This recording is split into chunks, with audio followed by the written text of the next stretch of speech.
Enjoyable طریقے سے اس نے کتاب لکھی ہے. مارکیٹ میں موجود ہے اس وقت؟ اب ملے گی وہ. ذرا ناظرین کو بتائیے گا کس نام سے کتاب ہے؟ کوئی دی لاہور بائی پران ناولی. وہ 2-3 سال ہوئے فوت ہوئے. مجھے افسوس یہ ہے کہ لاہور آتا رہتا تھا. میری ان سے ملاقات بھی. گورا تھا؟ جی نہیں ہندو تھا. ہندو تھا. یہاں گمٹی میں رہتا تھا. شہر کے اندر بازار ہے گمٹی میں لاہوری کے اندر. ٹھیک. مشہور تھا. یہاں رہتا رہتا. لاہوریہ کی ٹپیکل باتیں اس نے لکھی ہوئی ہیں. بہت اچھا. ہسٹری کو یعنی کہ اس نے بڑا سیو کیا ہے. جی ہاں. تو میں نے اس سے حصہ بھی لیا, دیکھا بھی, بزنس بھی کیا, اور اللہ کی مہربانی سے آدمی بزنس کر رہا ہوں. بالکل ٹھیک ہے. تو کب سے آپ نارکلی کے اندر ایز اے صدارت کے عہدے پر فائز ہیں؟ دیکھیے پہلے ہمارے یہاں سب سے پہلے یہاں یونین تھی لیکن وہ بائی الیکشن ہی ہوتی تھی. جی. 74 میں پہلی دفعہ الیکشن ہوا نارکلی کا, 1974 میں. تو اس میں میں ایز اے سیکٹری کارپوریشن کے لیے الیکشن لڑا. تو میں بلا مقابلہ ہو گیا. ٹھیک. اور پھر میں بلا مقابلہ ہی ہوتا رہا. 1986 میں پھر ہمارے اس دوران میں الیکشن ہوتے رہے. بس سیکرٹری کے عہدے پر رہی یا آگے بڑھے؟ نہیں میں سیکرٹری رہا. جی. جسٹس خواجہ شریف کے والد صاحب تھے, خواجہ صادق صاحب, وہ میرے صدر تھے. جی جی. میں ان کے نیچے کام بڑا کچھ سیکھا ان سے. بڑے اچھے نیک انسان, آنیسٹ انسان. بالکل صحیح. میں نے سیکھا. 86 میں انہوں نے پھر الیکشن یہاں ہوا نارکلی کا بڑے زور میں. تو الحمدللہ میں واضح اکثریت سے جیتا. پھر انہوں نے مجھے کھڑا کیا کہ آپ لڑو. حالانکہ میں جونیئر تھا بہت. میں نے کہا تم کھڑے ہو. بس وہ دیکھی ہوگی اللہ وہ چیزیں ظاہر ہے جی, وہ ایکسپیرینس ہوتا ہے جو آپ کے ساتھ ہوتا ہے. وہ اس چیز کو جج کر رہا ہوتا ہے کہ یار یہ بندہ کس کیپیبلٹی پہ جو ہے وہ کامیاب رہے گا. تو اسی وجہ سے انہوں نے آپ کو یہ موقع دیا. 86 میں میرا پہلا الیکشن تھا اور آج تک میں جیتتا جا رہا ہوں. ماشاء اللہ. آج تک 7-8 الیکشن میں جیت چکا ہوں. ماشاء اللہ. اب بھی لوگ نہیں آتے, 5-6 سال سے الیکشن نہیں ہو رہے. بالکل صحیح ہے. مقابلے بھی آئے, میں تو آج بھی لڑنے کو تیار. بالکل ٹھیک ہے. تو کیا کہیں گے, ایسا تو نہیں کہیں گے کہیں آپ کو کہیں جی آپ تاحیات صدر ہیں اشرف بھٹی؟ نہیں وہ نہیں میں بنوں گا. اچھا. مجھے کہا جاتا تھا بھائی الیکشن سے. ٹھیک میں ہے. لاہور کا صدر ہوا تھا. بالکل. تو الیکشن سے ہوا تھا. صحیح. حاجی مقصود بٹ صاحب کے دور میں. ہاں جی. وہ پاکستان میں صدر ہوئے تھے, میں لاہور کا. بالکل. اس زمانے میں مجھے تقریباً حاجی مقصود بٹ بھی ایک نامور شخصیت تھی. بہت اچھے انسان تھے. تاجروں کے لیے ایسے انسان کم پیدا ہوں گے. بالکل. آج کل ان کے بیٹے بھی ہیں مجاہد مقصود بٹ صاحب, ماشاء اللہ ان کی بھی بڑا اثر و رسوخ ہے شالمی کے اندر. وہ ماشاء اللہ اس وقت بڑے چھائے ہوئے ہیں جی. جی ہاں. تو بٹ صاحب کیا کہیں گے, گزشتہ روز جو سیکورٹی کے حوالے سے اگر بات کریں ہم تو سیکورٹی کا یہ جو سانحہ ہوا ہے, اور یہ کیا کہیں گے, لیپ آف سیکورٹی ہے یا کیا, آپ کی کیا رائے ہے اس کی؟ یہ لیپ آف سیکورٹی ہے. بے شمار دفعہ انہیں کہا, ڈی سی صاحبان کو بھی کہتا رہا, جو بھی تبدیل ہوتے رہے ہیں, کارپوریشن والے کو بھی کہتا رہا, ٹھیک, اور دوسرے بھی پولیس والے کو بھی کہتا رہا کہ دیکھو یہ جو ریڑی ویڑی ہے نا, جی, یہ انارکلی میں بے شمار ہے, ایزیلی کوئی رکھ کے نیچے جا سکتا ہے. اور وہی ہوا. بالکل وہی ہوا. ہم کہتے رہے ہیں ہمارے اپنی سیکورٹی گارڈ ہے 15-16 ہے. جی, میں نے ایک دفعہ 24-25 سے کیمرے لگوا کے دیے تھے سارے مین بازار میں. پوری ان کے وہاں ان کو سپرد کیا تھا, کچھ بھی نہیں انہوں نے کیا. اس کی مینٹیننس نہیں کی گئی, اس کو وہ کیئر نہیں کی گئی, اس کو چیک اینڈ بیلنس نہیں کیا گیا. اور وہ دیکھیں ایک جو بڑے عرصے کے بعد لاہور میں یہ جو حادثہ ہے پیش آیا, یہ میں بھی اس چیز سے آپ کے ساتھ اس چیز کی تائید کروں گا کہ لیپ آف سیکورٹی ہے. اگر سیکورٹی اچھی ہو جائے تو میرے خیال میں اس طرح کے سانحہ جو ہے نا وہ کبھی بالکل صحیح کہہ رہے ہیں آپ. تو بٹ صاحب ابھی آپ کیا دیکھتے ہیں کہ سیکورٹی کے کوئی معاملات کو اس کے حادثے کے بعد بہتر کیا گیا کا یا دیکھیے کہ ویسے ہی ہمارے پہلے بھی گارڈ تھے جی, اور اب بھی ہیں جی, لیکن یہ معاملہ ان سے اوپر رکھا ہے. بالکل. یہ اس میں بالکل اسپیشل برانچ والوں کو یا وہ جو ایسے ہمارے انٹیلیجنس والے ہیں ان کا یہاں تعین ہونا بڑا ضروری ہے. بالکل. جو راؤنڈ لگاتے رہے نیٹ پہ ہر وقت خیال رکھنا چاہیے یہ کیسا ہے آدمی آیا, کون ہے, کیا اس کا لیا ہے, کیسے, یہ بڑا ضروری ہے. بالکل ایسے لوگوں کو تعینات کیا جانا چاہیے مارکیٹس کے اندر کہ جو آنے جانے والوں پہ نظر رکھیں اور مشکوک افراد کو فوراً حراست میں لیں اور ان کی انویسٹیگیشن کریں تاکہ اس طرح کے واقعات نہ آئیں.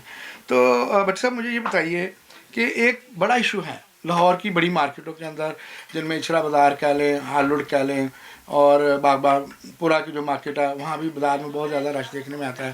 اور پھر انارکلی جو ہے وہ لاہور کا سب سے بڑا بازار ہے, اور اس کے اندر بھی سیکورٹی لیبس ہیں تو کیا کہیں گے آپ پارکنگ کے حوالے سے بھی بڑے ایشوز آ رہے ہیں، یہ بھی بازاروں کے اندر پارکنگ جو ہے بے ہنگم ہے، اور اس پہ بھی کوئی خاص طور پہ غور نہیں کیا جا رہا، اس کے حوالے سے کیا کہیں گے؟ یہ میں کہوں گا ویسے تو میں یہ روشنی ڈالوں گا یہ جو انارکلی کے بارے میں فکشنز ہیں یہ سب غلط ہے. ٹھیک. کوئی چنوائی بنوائی کی وہ بھی میں ثابت کر دوں گا. جی جی. تو وہ ایسا ہے کہ اس بیچاری پہ ہوائی نام رکھ دیا گیا جی یہ چنوائی کی غلط ہے اور بدنامی ہوتی رہی ہے. بالکل. یہ 1850 میں بازار بنا تھا. میں اس سے پہلے بٹ صاحب یہاں پہ ناظرین کو کلیئر کر دوں کہ یہ جو آپ ابھی جواب دینے جا رہے ہیں نا، یہ سوال یہ تھا آپ سے کہ انارکلی بازار جو ہے اس کا نام انارکلی کیوں رکھا گیا، اس سے ذرا ناظرین کو آگاہ کریں، کیونکہ پرانی ہسٹری سے لوگ واقف ہونا چاہتے ہیں جن کو نہیں پتہ، کیونکہ بہت سارے ابھی نوجوان آ رہے ہیں وہ بھی اس چیز پہ جو ہے وہ اسٹڈی کرنا چاہ رہے ہیں. تو اگر آپ ہمارے ناظرین کو بتائیں کہ انارکلی کا نام کیوں رکھا گیا انارکلی، تو بہت سارے لوگوں کے علم میں اضافہ ہوگا. اس میں عرض کر دوں کہ 1849 میں انگریز نے لاہور پہ قبضہ کر لیا تھا، سکھوں سے لے لیا انہوں نے. ٹھیک. اور یہ بازار انارکلی 1850 میں بنا. اس سے پہلے کوئی لاہور بار سٹی کے بار بازار نہیں تھا، بالکل کوئی نہیں تھا. چھوٹے موٹے گاؤں تھے، اچرا وغیرہ یہ ایسے کوئی. تو اچرا بھی گاؤں تھا. گورا جی اچرا گاؤں تھا. اب تو ماشاء اللہ اب تو تو وہ گورا شہر کے اندر نہیں جاتا تھا. وہ ڈرتا تھا کہ یہاں اندر گلیوں تنگ ہے، کوئی بھی اسے گولی مار کے یا اینٹ مار کے بھاگ جائے گا، ہم پکڑ نہیں سکتے. بالکل صحیح. قلعے میں وہ رہتے تھے. تو یہاں وہ انہوں نے کہا ایک بازار بنایا جائے. البتہ یہ ضرور ہے یہ دھوبی منڈی یہاں چکلا تھا. اچھا جی. وہاں چکلا تھا سکھوں کے دور میں. بالکل. تو وہاں سکھوں کی چھاونی بھی تھی. تو وہ بازار موجود تھا وہاں ایک چھوٹا سا. گورے نے بولا کہ یہ بازار بناؤ یہاں فرام لوہاری ٹو چوک نیلا گنبد تک. بالکل. اور اس کا کوئی پیسہ نہیں لیا اس نے کہ کوئی جتنی مرضی دکان بنائے لیکن چلائے کھولے سے. صحیح. تو وہ جناب لوگوں نے بنائی، بڑی بڑی دکانیں بنائی، بڑی بڑی 4 کنال میں. اب بھی دکانیں انہوں نے اپنی مدد آپ کے تحت ہی بنائی. جی ہاں. اچھا. کوئی جگہ زمین فری دے دی. اچھا. کہ بناؤ جی. وہ بہت کم لوگوں دیا گیا نا. بہت کم لوگوں کو پتہ ہے کہ زمین فری ملی تھی. تو دکانیں بنی اور پھر انارکلی کے نام ہوا. بالکل. لیکن صحیح عروج سے ملا 1920 کے بعد ہی. ٹھیک. بہت عروج ملا، بہت. بلکہ یہ دور دور سے دنیا اب بھی. ہاں جی بالکل. اب بھی باہر سے جو سیاح آتا ہے یا اور لوگ آتے ہیں انارکلی ضرور آتے ہیں. بالکل ایسی بات ہے. بلکہ میرے پاس چند ماہ پہلے 3-4 ماہ پہلے ایک عائشہ خاتون آئی ہے آسٹریلیا سے. وہ یورپین تھی. تو اس نے کہا جی پاکستان دنیا کے ہم نے 20 ملک چنے ہیں اور 20 ملکوں کے 20 بازار چنے ہیں کہ جنہیں ہم دوبارہ انہیں دیکھنا چاہتے ہیں، پرزرو کرنا چاہتے ہیں. بالکل. تو میری ان سے ملاقات ہوئی، اس نے ہمیں لنچ دیا. تو اس 20 بازاروں دنیا کے 20 ملکوں میں پاکستان کا نام آیا اور 20 ملک پاکستان کا نام ہے تو اس سے پاکستان میں سے انارکلی کا نام آیا. یہ واحد بازار تھا جس کا اس نے نام لیا. بالکل. یہ ہسٹوریکل بازار ہے اور آج بھی دنیا باہر سے بھی آتی ہے اور ملک پاکستان سے بھی لوگ جو ہیں وہ یہاں انارکلی میں شاپنگ کرنے آتے ہیں. ان کو ایک شوق ایک جذبہ ہوتا ہے. میں نے تو آپ سے پہلے عرض کیا کہ وہ لکھا ہے پران ناولی نے کہ دی لاہور موجود ہے اس میں کتاب آکسفورڈ والا چھاپی ہوئی ہے. بالکل. شاپنگ ان انارکلی ارسٹوکریسی اس سے زیادہ کیا ہے. بالکل. تو یہ بازار بنا پھر چلتا رہا، پھر اسے بہت عروج رہا اور آج بھی عروج ہے. اور بڑی صاحب یہ جو ثانیہ ہوا ہے اس میں بھی تو وہ بچہ کراچی سے آیا تھا اور اس نے مظفر آباد جانا تھا اور وہ شاپنگ کر رہے انارکلی آیا. بالکل. اور دیکھیں موت نے اسے یہاں پہ گھیر لیا. افسوسناک بات ہے لیکن لوگ آتے ہیں انارکلی. لیکن آپ جو وہی پھر آپ کا سوال تھا کہ انارکلی نام کیوں رکھا ہے. ہاں جی بالکل. ایک ہمارے یہاں محقق تھے، پروفیسر علم الدین سالک صاحب. جی. پنجاب یونیورسٹی میں پڑھاتے رہے، اسلامیہ کا سول لائن میں اور بہت سے یونیورسٹیاں پڑھاتے رہے. تو انہوں نے اس پہ پورا اس کا تجزیہ کر کے لکھا ہے کہ ایک تو یہ چنائی نہیں گئی. جی جی. یہ جو یہاں دفن ہے وہ جہانگیر کی بیوی تھی. اچھا جی. جہانگیر کی انارکلی کا اس سے کوئی تعلق نہیں ہے. کوئی تعلق نہیں. ٹھیک ہے. وہ اس کی بیوی تھی. یہاں جہاں لاہور ہوٹل کی بیک سائڈ پہ ایک محل ہوتا تھا کسی زمانے میں. شاہ جہاں جب کشمیر سے آتا تھا وہاں ٹھہرتا تھا. قلعہ میں نہیں ٹھہرتا, وہاں ٹھہرتا تھا اس کے پاس. ٹھیک. اس کا نام تھا زین خان. وہ امیر کا اکبر کا درباری تھا زین خان. تو اس کی بیٹی سے جہانگیر کی شادی ہوئی تھی. اکبر پسند نہیں کرتا تھا شادی, لیکن ایک ہی بیٹا تھا, ضد کری, ہو گئی شادی. بالکل. یہ باہر گیا ہوا تھا جہانگیر, اور پیچھے سے وہ اس کی ڈیتھ ہو گئی, تو اس نے پھر اس کا مقبرہ بنایا تھا. مقبرے کی ایک حد ادھر تھی ضلع کچہری تک. مقبرہ کس کا بنا؟ اس کی بیگم کا, زین خان کی بیٹی اور جہانگیر کی بیوی. اس کا نام کیا تھا؟ اس کا نام نہیں ہسٹری میں مجھے مل سکا. ٹھیک.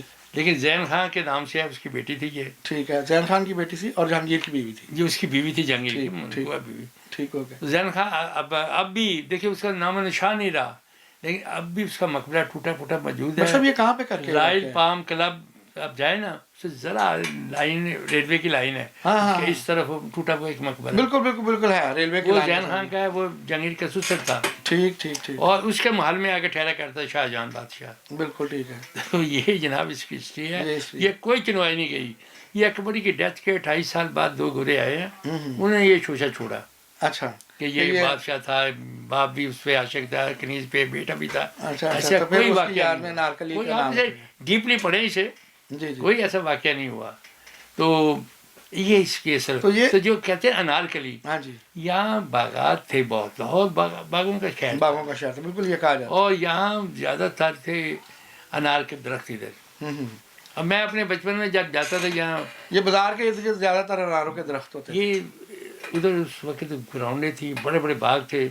اب میں نے خود دیکھا ہے یہاں سیکٹریٹ بنا ہوا نا, نمبر 2 سیکٹریٹ, تو وہ اسٹائپ بٹالین گراؤنڈ تھی, ہم فٹ بال کھیلا کرتے تھے وہاں. اچھا. اب وہاں سیکٹریٹ بنا ہوا ہے. بالکل. تو باغات تھے, خود میں نے دیکھا. اسکول جاتا تھا, کرشن نگر میں اسکول تھا, جانا ماڈل اسکول. تو راستے میں آڑو کے درخت آتے تھے, جامن تھے, آم کے تھے, اور لیچیاں تھی. میں کہتا ہوں مجھے کبھی کبھی یاد آتی ہے, بڑا دور ہے وہ, پیچھے جاتے ہیں تو بڑا. تو یہ لاہور سے اس کا انارکلی نام پڑ گیا. وہ پہلے میں نے عرض کیا, پہلے موجود تھا وہ. بالکل بالکل. دھوبی منڈی والا. اناروں کے درخت زیادہ تھے ناظرین, تو اس کی وجہ سے انارکلی بازار جو ہے اس کا نام انارکلی رکھا گیا. بہت اچھی بات آپ نے بتائی ہے, اور میرے خیال میں بہت سارے لوگوں کو اس طرح کی ہسٹری نہیں پتہ, کیونکہ جو گورو نے لکھا وہ کچھ اور ہے, اور اصل میں آپ نے یہ سارا دور دیکھا ہے.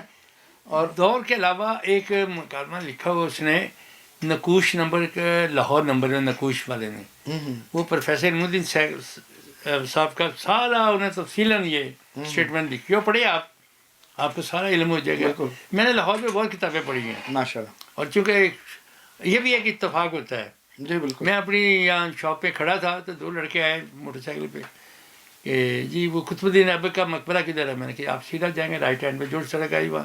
کیسے مرا؟ میں نے کہا چوغان کھیت پہ گرا, مر گیا بیچارہ. کہنے گا بس you are a president of this بازار. میں کہا yes sir. And even then you don't know about his history, the first emperor of India, first emperor of India. مجھے اس چیز نے ٹیچ کیا. میں نے کہا یار بالکل ٹھیک ہے, اس نے کہا بالکل صحیح کہا. میں نے پھر لاہور پہ مجھے جو کتابیں ملی ہیں میں نے پڑھی ہیں.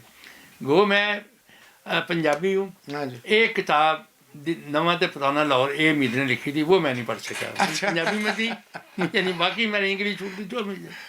اچھا, جو سی کتاب پنجابی میں لکھی ہے اس میں بھی بڑی واضح ہسٹری اس نے بیان کی. نہیں, اس نے کچھ نئے لاہور کے متعلق بات کی ہے. ٹھیک ہو گیا. تو بٹی صاحب, یہ ماشاءاللہ آج جو بھی انٹرویو آپ نے ہمیں اب دیا ہے, جو گفتگو کی ہے, وہ ناظرین کے لیے ایک نئی گفتگو ہوگی آپ کی. آپ نے بہت سارے انٹرویوز دیے ہوں گے, لیکن میرے خیال میں یہ ایک علیحدہ سے نہیں بالکل بات ہوئی ہے. میں تو جو بھی آتا ہے انہیں کہتا ہوں بھائی لاہور ہمارا ہے, ہمارے آباء و اجداد لاہور کے ہیں. بالکل. اور ایک ایسا لگاؤ ہے لاہور سے کہ میں نہیں نکلا یہاں سے, بہت بھی فارن میں جاتا رہا ہوں, لیکن اس شہر جیسا کوئی نہیں ہے. اس شہر جیسا کوئی نہیں. یہ اہم باتیں نہیں بنی ہوئی بٹ صاحب کہ جنہیں لاہور نہیں ویکھیا وہ جمیا نہیں. تو لاہور ہے, جہاں لاہور آتا وہ کتنے نہیں جانا. یہ گل تاری بالکل منن چاہتی ہے, اور حقیقت بھی یہی ہے. بٹ صاحب اب مجھے یہ بتائیے کہ دیکھیں جو اس وقت حکومت کے اور پاکستانی عوام کے جو اس وقت حالات دیکھنے میں آ رہے ہیں، کیا کہیں گے؟ کیونکہ عام آدمی جو ہے وہ مہنگائی میں پستا ہی جا رہا ہے. ابھی ذرائع سے یہ معلوم ہوا ہے کہ بجلی کے ریٹس پھر بڑھ رہے ہیں، پیٹرول پھر بڑھ رہا ہے. تو یہ مہنگائی جو ہے وہ کہاں جا کر ٹھہرے گی؟ کیا کہیں گے بھٹی صاحب اس کے بارے دیکھیے عام آدمی کو چھوڑ کے وائٹ کالر آپ اور میں جو ہے نا بالکل. ہم تنگ ہیں سب سے میں؟ زیادہ. بالکل صحیح کہہ رہے ہیں. غریب بالکل آدمی تو بیچارہ روکھی سوکھی کھا لیتا ہے. ٹھیک. جی بالکل بچوں کو اس نے نہیں پڑھانا. ایسی بات. بالکل. ہم نے بچوں کو پڑھانا بھی ہے، رہنا بھی ہے اسی ماحول میں. جی ہمارا جو اشر ہو رہا ہے نا بالکل وہ صحیح. ہم ہی جانتے ہیں. یہ صحیح بات. جو وائٹ کالر ہے نا جی وہ بہت زیادہ تنگ ہے. بالکل. لیکن میں سمجھتا ہوں کہ موجودہ دور میں ہمارے حکمرانوں کو حکمرانی کرنی نہیں آئی. بالکل صحیح.